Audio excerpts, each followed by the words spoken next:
Ensuring that the scabs and crusts are removed at the right time and in a proper manner is one of the most important aspects of the recovery process after a hair transplant operation. I'll give you 2 easy guidelines you can follow to guarantee that you remove your scabs the right way and get the best possible result.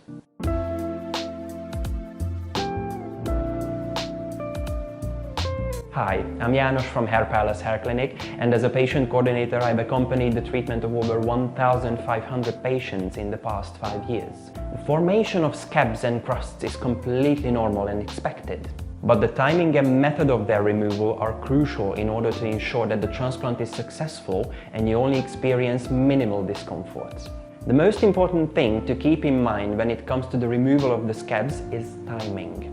Generally, it is recommended that the scabs and crusts to be removed 2 weeks after the procedure. This is because the scabs protect the newly transplanted follicles and allow them to heal properly. Removing the scabs before they are ready can cause the transplanted follicles to become damaged or even fall out.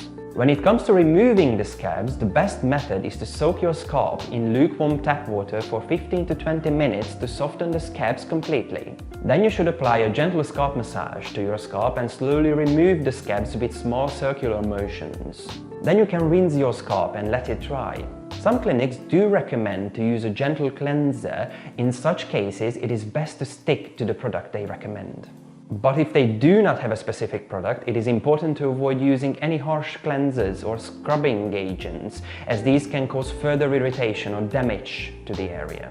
It is important that you do not have to remove all the scabs in one go, so you must avoid picking at them or scrubbing them off.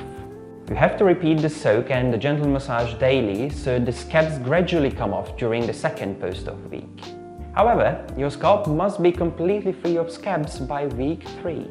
If you still have trouble removing scabs after the 3rd week, you should contact your clinic. Additionally, it is important to make sure that the area is kept clean and dry to prevent any irritation or infection. Removing scabs and crusts after a hair transplant is a crucial part of the recovery process. While it may be tempting to do it sooner, it is important to wait until the area has had the time to heal in order to ensure that the transplant is successful. By following these simple tips, you can help ensure that your hair transplant is a success. Did you have any troubles removing the scabs after your hair transplant? Let us know in the comments below. And if you enjoyed this video, subscribe to our channel. We post new videos every week, so you can take a look at success stories and learn more about hair restoration methods that can help you overcome hair loss once and for all. Thank you for watching.